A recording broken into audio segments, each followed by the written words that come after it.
Double, double, toil and trouble, fire burn and cauldron bubble. Moss of oak and darkness grew, earthy woods and patchouli too.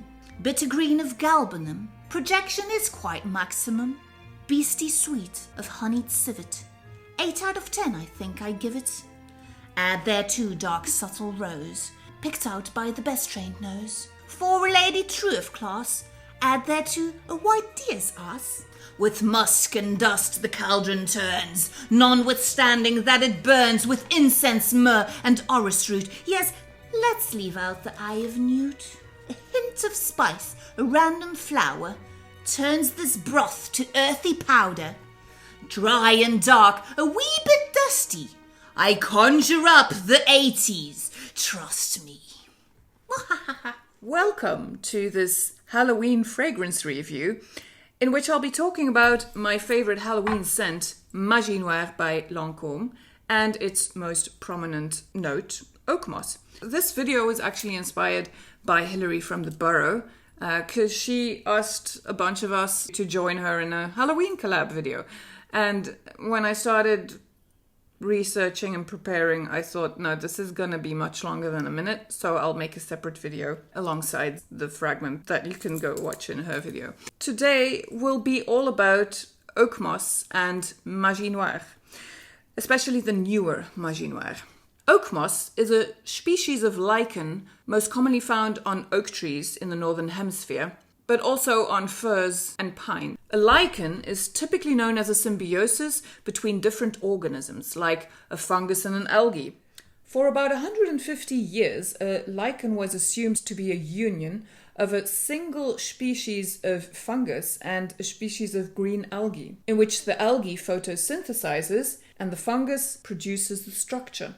And those two come together and live in places where their individual parts alone couldn't. But recently it was found that there was a third player, a separate, distantly related fungus that was an integral part of the symbiosis. The word symbiosis, by the way, was actually invented to describe lichens. Now, there are about 20,000 species of lichens, which cover about 7% of the Earth's surface. Some can grow up to 3 feet a year, and others grow really slowly and can get up to 10,000 years old, making them among the oldest living things in the world. Now, oakmoss is palmately branched, meaning it looks like deer antlers, like palms, palmately, like palms of your hands.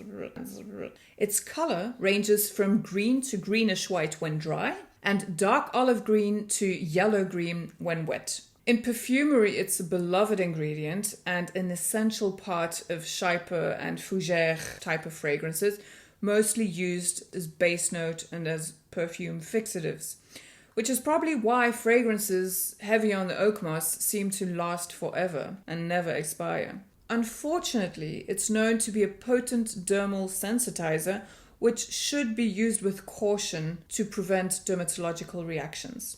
And that is why IFRA prohibits the use of oakmoss extract in consumer products if it exceeds 0.1%. Not a lot. Now, thanks to modern chemistry, houses like Guerlain have been able to isolate the restricted molecule in a new raw material that complies with IFRA amendments. Or some perfumers substitute oakmoss with grassy roots of patchouli and vetiver, whilst others use a synthetic mossy woods note that reproduce the deep forest-like smell.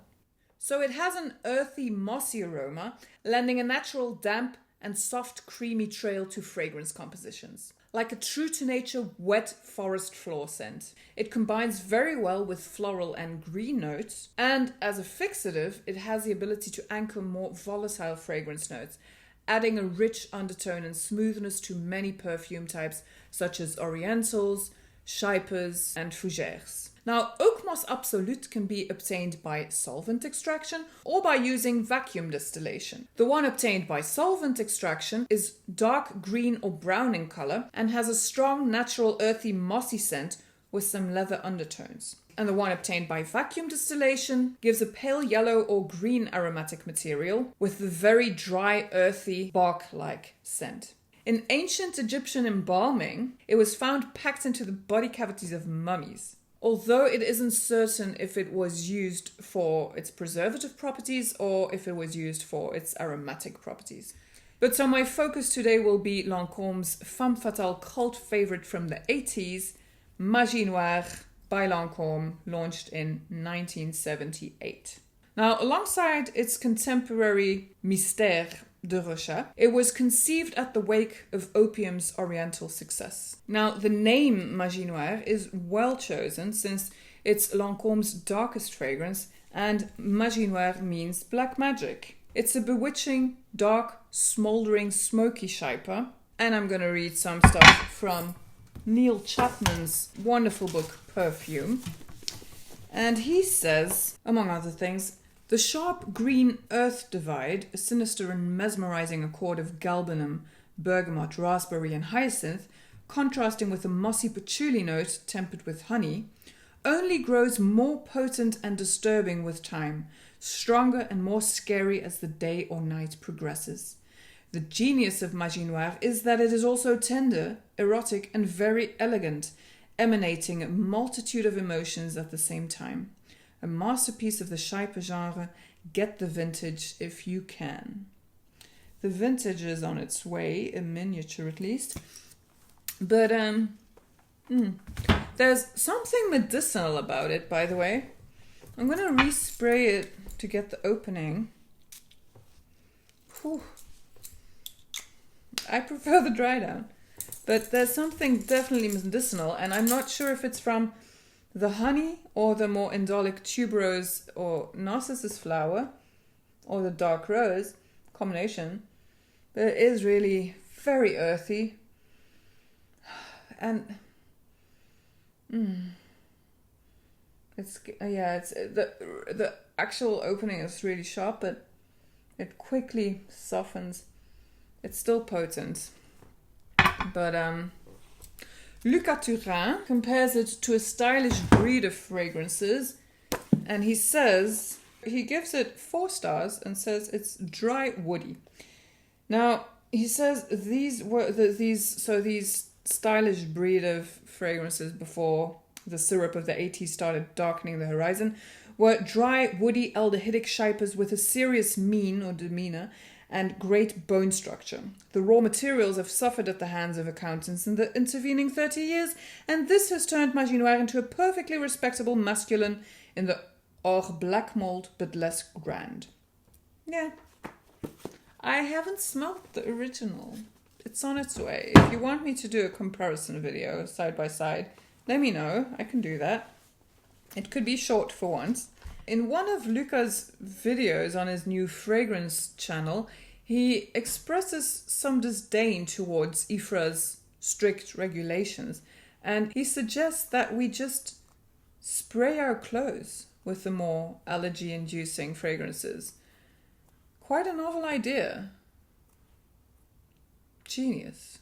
And go check out that channel, by the way, it's amazing. Now, Lizzie Ostrom in Perfume: A Century of Scents actually dedicates an entire chapter to Magie Noire titled The Wiccan Perfume. Okay, the chapter is only 3 pages long, but it's still a chapter nonetheless.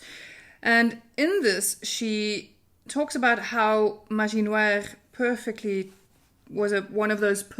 And in this, she talked about how Magie Noire was one of those perfectly timed fragrances.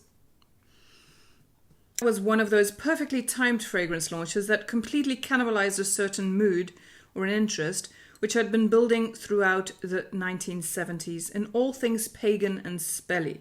And then she talks about examples like tarot readers were all over the place, Fleetwood Mac was popular, Stephen King's scary stories. And then a little bit further, she talks about the scent that was apparently designed to unfold not in a linear progression, but in a figure of 8, like eternity, returning at the end of the day to smell as it did on first spray. And then she talks about the launch event that was held 3 years after the launching to mark Magie Noire's entry to the American market. And she says it was one of the most over-the-top displays ever seen in the name of fragrance. And it was very decadent. You needed to pay $300 to get in. Caviar was served and it was all fancy, black and gold, like the bottle. So a lot of things would have been written about it. I could just as well share that. Why have original ideas? I mean, now I'd love to add to these descriptions, but I don't really have a lot to add. It's all been beautifully put.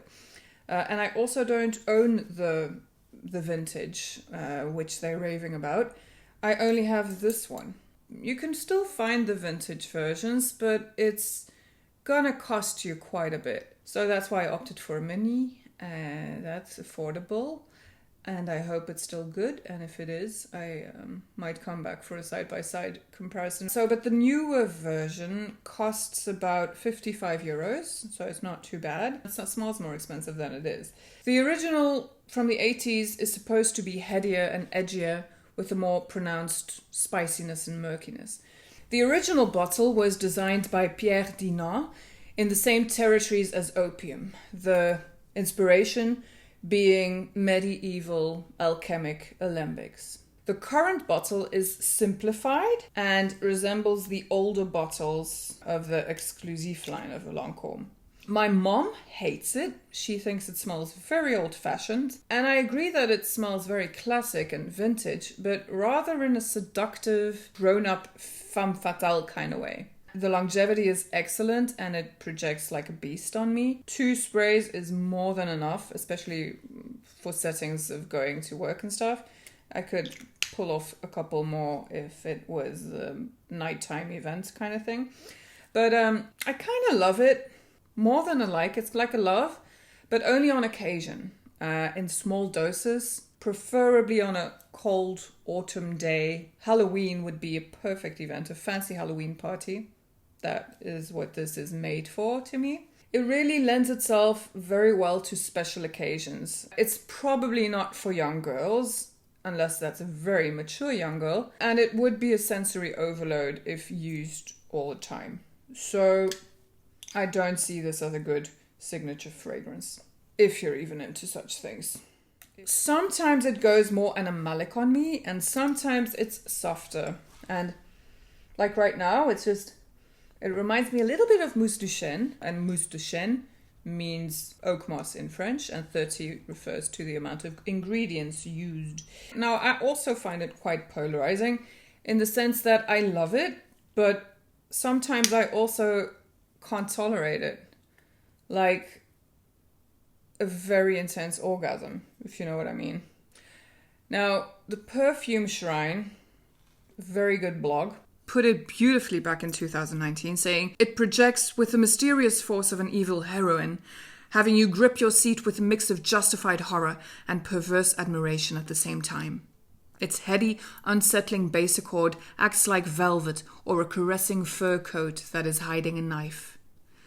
They also write about the vintage version that the sillage was unforgettable and typhoon-like in its potency, with a sex appeal oozing through pores vibe that could make you or break you. It was a scent that needed to suit your personality in order to work right, and on many it didn't. And I definitely agree with that for the newer version too.